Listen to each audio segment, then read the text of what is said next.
Alors toujours dans le cours de mécanique des sols, dans ce chapitre, on va voir les murs de soutènement, on va voir des généralités, des définitions, on va voir aussi les types de murs de soutènement, on va voir le prédimensionnement et le ferraillage de ce type d'ouvrage et quelques exercices bien sûr.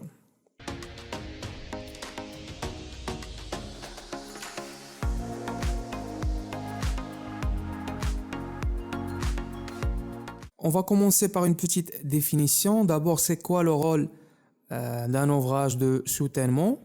Tout simplement, c'est pour retenir des massifs de terre, retenir des remblais ou tout autre matériau afin de protéger, préserver une route, un chemin ou une autre construction de l'éboulement ou glissement des terrains. Alors la définition, les ouvrages de soutènement sont des constructions destinées à prévenir l'éboulement ou glissement d'un talus raide et sont essentiellement employés soit en site montagneux pour protéger les chaussées routières contre le risque d'éboulement ou d'avalanche, soit en site urbain pour réduire l'emprise d'un talus naturel en vue de la construction d'une route, d'un bâtiment ou d'un ouvrage d'art. Maintenant, quelles sont les principales parties d'un mur de soutènement? Comme il est montré dans l'image suivante, en général, et avant qu'on passe au détail, un mur de soutènement est constitué de deux parties essentielles, un fût, c'est-à-dire un voile, paroi résistante, destinée à retenir les terres, c'est-à-dire les remblais situés en arrière, en amont, et une semelle de fondation dans laquelle s'encastre le fût qui assure la stabilité de l'ouvrage. Avant de détailler les parties d'un mur de soutènement, ici je vais définir deux mots qu'on va entendre plusieurs fois dans ce cours et dans d'autres cours comme l'assainissement. Qu'est-ce qu'on veut dire par amont? L'amont, c'est la partie d'un cours d'eau situé entre le point où l'on est et sa source. C'est la raison pour laquelle j'ai dit les terres situées en arrière, en amont. Et l'aval, c'est la partie d'un cours d'eau situé entre le point où l'on est et son embouchure. Maintenant, on définit le rôle des composantes d'un mur de soutènement. La partie rideau ou voile. Le voile, c'est l'élément qui reçoit la poussée des terres et surcharge, encastré à la base dans une semelle et prend appui sur le contrefort pour augmenter la rigidité du mur à la flexion qui comporte dans sa partie supérieure une nervure de raidissement afin de limiter les déformations au sommet. Le voile est muni des ouvertures appelées barbacanes placées sur la longueur du mur pour faciliter l'écoulement et l'évacuation des eaux qui risquent d'être cumulées à l'arrière du mur, c'est-à-dire on assure le drainage. La partie semelle, bien sûr, c'est la fondation de l'ouvrage et n'importe quel ouvrage construit sur terre nécessite une fondation. Elle peut être débordée à l'avant du mur patin pour mieux répartir les pressions sur le sol. À l'arrière du mur, la semelle est munie d'une nervure appelée bêche, B, afin d'éviter le glissement de l'ouvrage provoqué par la poussée des terres. On va voir les définitions des poussées et des surcharges. Et la partie contrefort sont des éléments destinés pour solidariser le rideau, le voile et la semelle et sont utilisés lorsque la hauteur du mur est supérieure à 4 mètres. Et comme j'ai dit, le contrefort, c'est en général ajouté au voile pour les hauteurs importantes pour jouer le rôle de renforcement contre le moment important dû aux poussées de la charge sur la surface des terres ainsi que le poids des terres cumulées. Et la bêche, comme j'ai dit, c'est pour ajouter une force stabilisatrice qui empêche le glissement. Maintenant, on passe aux forces agissantes sur un mur de soutènement. Déjà, j'ai mentionné quelques-uns. Maintenant, on va les définir. Mais comme on remarque, on va noter que les forces agissantes en absence d'eau. Alors, en l'absence d'eau, les forces agissantes sur un mur de soutènement sont, et on va voir ce schéma-là. On remarque déjà des forces verticales et des forces horizontales. Pour les forces verticales, on a le poids du voile, rideau, PR, le poids de la semelle, PS, les poids des terres, PRP, des remblais, et bien sûr le poids total, c'est la résultante de toutes les forces verticales, P égale PR plus PS plus PRP plus PC. Pour les forces horizontales, on a la poussée du massif de terre, Q0, la poussée due à la surcharge, Q1, et bien sûr la résultante des forces horizontales, c'est Q égale Q0 plus Q1. La formule avec laquelle on calcule la poussée des terres, c'est Q0 égale A delta fois H au carré sur 2. Bien sûr, c'est appliqué à 2/3 de la hauteur du mur. C'est parce que la poussée des terres est schématisée par un triangle. Avec A, c'est le coefficient de poussée et égal à tangente au carré de pi sur 4 moins phi sur 2. Et phi, c'est l'angle de frottement. Et delta, c'est le poids spécifique des terres, c'est-à-dire remblais. Alors dans les autres cours, vous trouvez Kp au lieu de A, mais c'est la même chose, c'est le coefficient de la poussée. Et pour la formule de la poussée due à la surcharge, c'est la même chose, c'est Q1 égale A fois Q fois H. A, c'est toujours le coefficient de la poussée, Q, c'est la surcharge, et H, c'est la hauteur, mais c'est appliqué à 1/2 de la hauteur du mur parce que c'est un rectangle, c'est une surcharge schématisée par un rectangle, comme on a vu dans le schéma. Alors, comme on remarque les poids des terres, on peut trouver des poids des terres surmontant la fondation sur le patin, remblai aval, et on trouve des poids des terres surmontant la fondation en amont, c'est remblai amont. Alors, on a d'autres forces qui peuvent également s'ajouter. La résultante des forces de butée côté aval, en général, cette résultante est négligée par sécurité. On a réaction du sol d'assise. On a aussi la résultante des forces hydrostatiques sur les parements amont et aval sous la semelle en cas de présence d'une nappe au repos et les résultantes des forces d'écoulement en cas de présence d'une nappe en mouvement et des forces concentrées en certains points tirant d'ancrage par exemple.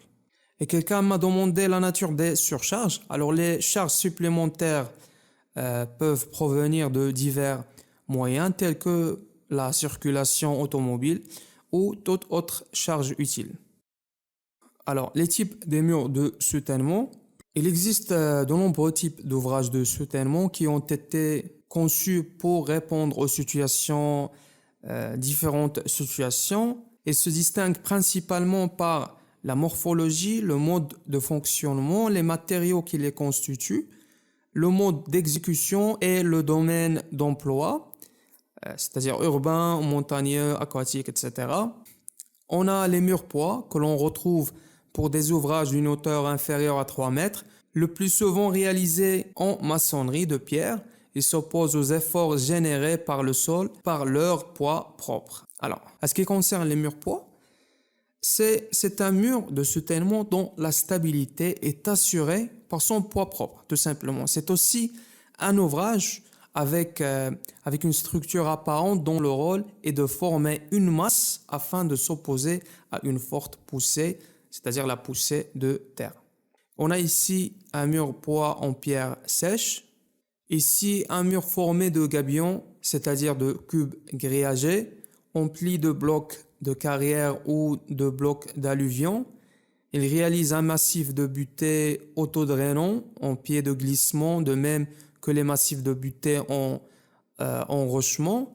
À l'origine, le gabion est un cylindre en tressage de branches que l'on remplissait de terre et utilisait dans les fortifications. Et on a ici un mur constitué d'éléments préfabriqués. On passe aux murs en T inversé ou en L, sont les plus souvent réalisés en béton et peuvent recevoir parfois des contreforts. Ils s'opposent aux efforts générés par le sol grâce à la bêche et aux talons qui composent leur assise. Ces derniers sont spécifiquement visés par cette plaquette. Ici, on a un exemple de mur en béton armé pour protéger la chaussée et un mur de soutènement en béton préfabriqué. Le troisième type, c'est les massifs en sol renforcé. La principale caractéristique de ces ouvrages est que c'est le volume de sol associé aux éléments de renforcement qui participent directement à la stabilité. Ces ouvrages sont constitués d'un massif de remblais mis en place par couches successives compactées entre lesquelles sont disposés des éléments de renforcement ou armatures souples et résistants, jeux textiles par exemple, généralement reliés à un parement. Ce que je peux ajouter ici, c'est lorsque la hauteur du mur devient importante ou que les coefficients de poussée sont élevés, le moment d'encastrement du voile sur la semelle devient grand. Une première solution consiste à disposer des contreforts dont le but est de raidir le voile. On peut encore adopter d'autres solutions pour limiter les poussées des terres sur le voile des murs, mais elles sont d'un emploi peu fréquent. Ces solutions, certes astucieuses et séduisantes, ont l'inconvénient d'être d'une exécution difficile et de grever le coût du mur, même si l'on économise par ailleurs sur la matière. Avant de passer à la vérification de la stabilité d'un mur de soutènement et avant de voir comment on fait le prédimensionnement et ferraillage des murs, il faut savoir les risques les plus fréquents qu'on doit vérifier la stabilité contre. Et ces risques potentiels sont les mêmes quels que soient les types de murs envisagés. Ils peuvent être présentés par les schémas de principe suivants. On a le risque de renversement. Le renversement du mur est défini comme une rotation par rapport à l'axe vertical du mur pouvant provoquer une fissuration au niveau du patin et du paroi, ainsi que l'effondrement du mur et l'éboulement du remblai. On a le risque de glissement. Le glissement du mur est un déplacement horizontal du mur et il est observé généralement dans les terrains en pente. Et finalement, on a un risque de tassement. Le tassement du sol de fondation provoque un déplacement vertical du mur. On retrouve souvent ce phénomène dans le cas où le sol de fondation ne supporte pas le poids du mur et la poussée de terre. On a vu les risques. Maintenant, on va voir les vérifications de la stabilité d'un mur de soutènement. Pourquoi? Parce qu'on doit garantir la stabilité d'un mur en empêchant que le mur se renverse sous la poussée des forces. Donc nous calculerons la stabilité à la rotation, renversement, et en empêchant que le mur glisse sous la poussée des forces, nous calculerons donc la stabilité à la translation, glissement, et poissonnement. On vérifie les contraintes appliquées par le mur par rapport à la capacité portante de sol de fondation. Pour la stabilité en renversement, le renversement d'un mur, comme on a vu, c'est un mouvement de rotation qui implique le changement de position par retournement du mur seul dans le cas où le mur est construit par un matériau différent de celui de la semelle de fondation qui lui sert de support, sinon par retournement du mur et la semelle qui le porte dans le cas où le mur et la semelle sont construits de même nature de matériaux.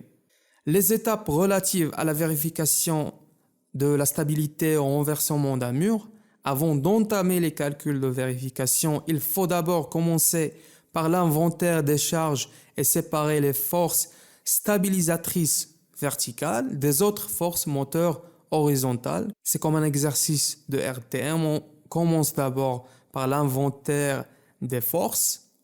Deuxièmement, déterminer les distances d'éloignement de chacune des forces par rapport au joint pour calculer après les moments bien sûr. Troisièmement, représenter le schéma de calcul. Finalement, comme j'ai dit, calculer le moment stabilisateur MS et celui de renversement MR. Alors pour le premier cas, c'est le cas où le mur est construit par un matériau différent de celui de la semelle. Les forces stabilisatrices qui garantissent la stabilité du mur sont représentées sur le schéma par P1 et P2 et les forces moteurs qui vont conduire à la déstabilisation du mur sont représentées sur le schéma par F1 et F2. Les moments stabilisateurs MS égale la somme des moments des charges verticales, c'est-à-dire MP1 plus MP2 égale P1 fois D1 plus P2 fois D2, bien sûr les bras de levier. Et si les distances sont calculées par rapport au joint, point A, qui constitue le point de jonction entre le mur et la semelle. Et les moments moteurs de renversement, MR, égale à la somme des moments des charges horizontales, MF1 plus MF2, c'est F1 fois D3 plus F2 fois D4. Et maintenant, on va voir la différence pour le cas où le mur et la semelle sont construits par le même matériau. Les forces stabilisatrices qui garantissent la stabilité du mur sont représentées sur le schéma par P1 et P2. Les forces moteurs qui vont conduire à la déstabilisation sont toujours représentées par F1 et F2. Mais maintenant, les moments stabilisateurs MS égale la somme des charges verticales MP1 plus MP2, P1 fois T1 plus P2 fois P2. Mais maintenant, les distances sont calculées par rapport au joint A', le point A' qui constitue le point de jonction entre la semelle plus mur et le sol support. Et on calcule les moments moteurs ou de renversement, MR, égale la somme des moments des charges horizontales, MF1 plus MF2 égale F1 fois D3 plus F2 fois D4. Et maintenant, on vérifie la stabilité d'un mur au renversement. Il faut calculer les valeurs du moment stabilisateur MS et le moment moteur MR et comparer les deux moments entre eux. La condition qui vérifie la stabilité d'un mur au renversement est donnée par MS supérieur à MR. Le moment stabilisateur doit être supérieur au moment moteur. Et durant le calcul, pour garantir la sécurité, on ajoute un coefficient de sécurité K, ce qui permet d'écrire MS est supérieur à K fois MR ou MS sur MR doit être supérieur à K, le coefficient de sécurité au renversement qui est compris entre 1,25 et 1,5. Donc la condition de vérification, le mur reste stable au renversement tant que le rapport MS sur MR est supérieur à K. Et si jamais le rapport MS sur MR est inférieur à K, le mur devient instable. Maintenant, pour calculer la stabilité au glissement, le glissement d'un mur, c'est un mouvement de translation qui peut conduire à un frottement émanant du contact entre que ce soit le mur et la semelle, dans le cas où le mur et la semelle sont construits de matériaux différents, sinon provenant du contact entre la semelle et le sol support, dans le cas où le mur et la semelle sont construits de même matériau. On a toujours deux cas. On va voir comment calculer la stabilité de glissement pour les deux cas. On commence d'abord par les étapes qu'il faut suivre pour faire la vérification à la stabilité ou de stabilité au glissement d'un mur. Avant d'entamer les calculs de vérification, il faut d'abord commencer par l'inventaire des charges et séparer les forces stabilisatrices verticales des autres forces moteurs horizontales et représenter le schéma de calcul. Pour vérifier la stabilité d'un mur au glissement, il faut calculer la somme des charges responsables de la stabilisation du mur et celles responsables du glissement du mur et comparer les deux valeurs entre eux, sans oublier de faire intervenir un coefficient de frottement F égale tangente phi qui résulte du glissement du mur sur la surface de contact. La condition qui vérifie de stabilité d'un mur au glissement est donnée par sigma, la somme des forces verticales fois F supérieure à la somme des forces horizontales égale au rapport de somme des forces verticales fois F sur la somme des forces horizontales supérieure à F. Et toujours dans le calcul, pour garantir la sécurité, on ajoute un coefficient de sécurité K1, ce qui permet d'écrire que la somme des forces verticales fois F, le coefficient de frottement, supérieur à la somme des forces horizontales fois K1, le coefficient de sécurité. Donc, on a le rapport, la somme des forces verticales fois F sur la somme des forces horizontales supérieure à K1, avec K1, le coefficient de sécurité au glissement. Maintenant, c'est compris entre 1,5 et 2. Et condition de vérification, le mur reste stable au glissement tant que le rapport somme des forces verticales fois F sur la somme des forces horizontales est supérieur à K1. Et si jamais le rapport est inférieur à K, le mur devient instable.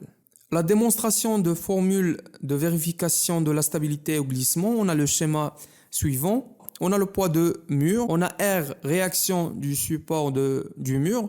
F, bien sûr, c'est la force de poussée due au facteur extérieur. T, c'est l'effort tangentiel s'opposant aux forces de poussée F résistant au glissement horizontal. N, c'est l'effort normal émanant de la surface de contact résistant au glissement vertical. Et F, c'est le coefficient de frottement. F égale tangente phi, avec phi, c'est l'angle de frottement.